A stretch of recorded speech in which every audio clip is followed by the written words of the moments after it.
Some encounters change our lives forever. Some goodbyes teach us the meaning of letting go. And there are people who walk with us for only a short while, yet leave an unforgettable mark on our soul. Could it all be because of one simple word: karmic connection? In today's video, we'll explore the profound meaning of karmic connection in Buddhism, not just through teachings, but through timeless stories from the Buddha's own time. Together, we'll learn how to appreciate what we have, make peace with what we've lost, and live gently with what is yet to come. To Part 1. Karmic Connection. The invisible link between all things. In Buddhism, karmic connection doesn't just mean coincidence or fate. It is part of a universal truth. Cause, condition, result. A wholesome cause met with the right conditions brings joy. A harmful cause, even with support, may still lead to suffering.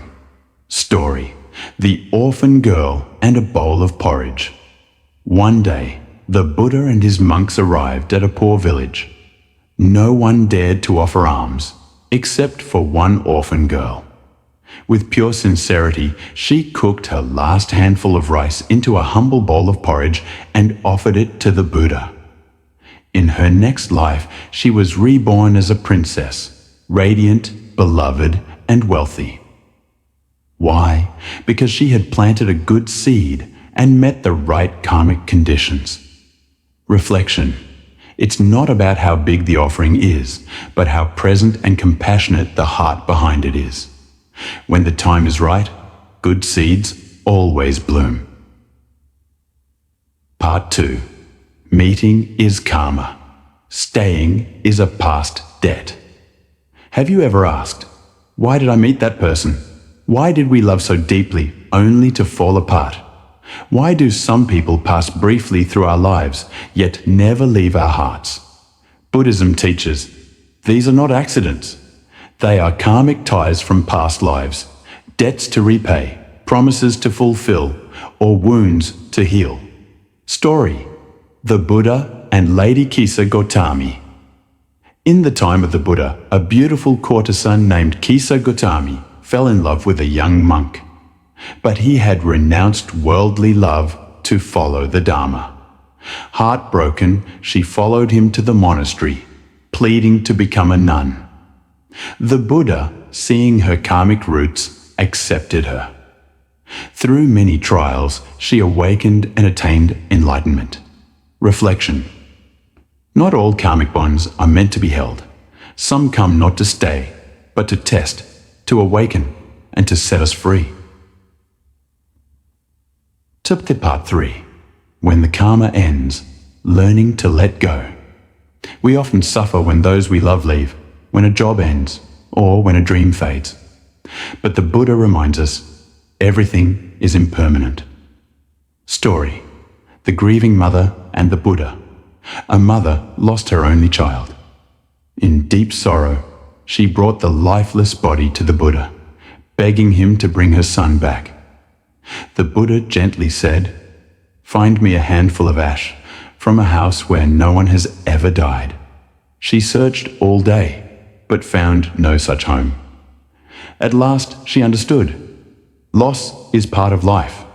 She returned to the Buddha, let go of her grief, and became a nun. Reflection: when karma ends, pain follows. But if we open the eyes of wisdom, we'll see. No one walks this world untouched by loss. What matters is how we face it.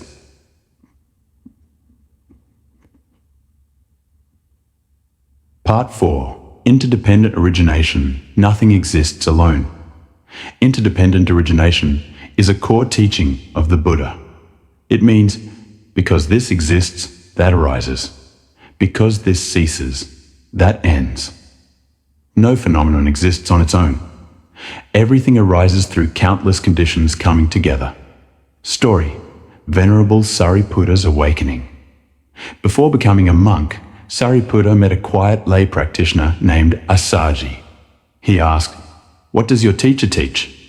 Assaji replied, "All phenomena arise from causes.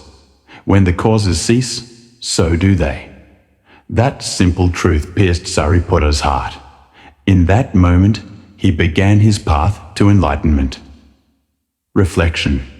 Understanding Duyin Koi helps us live more mindfully. Joy and suffering don't arise by accident. They are echoes of our past actions. When we see this clearly, we stop blaming and start transforming.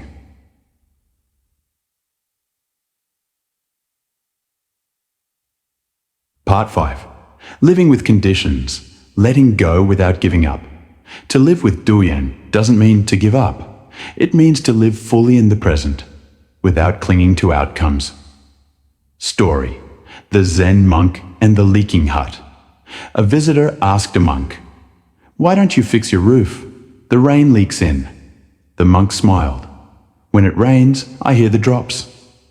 When the sun shines, I feel the breeze. Each is just a different form of grace." Reflection. Living with Duyin means living with trust.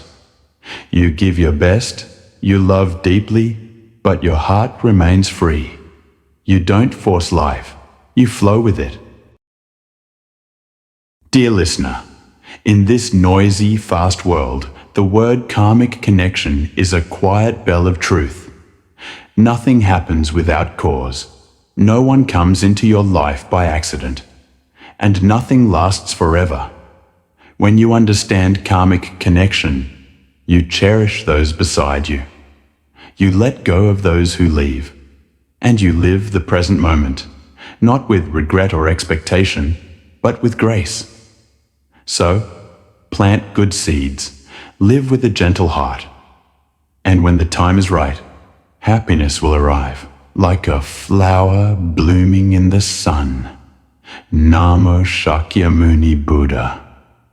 Thank you for listening. If this touched your heart, please consider sharing it to bless others with a moment of peace.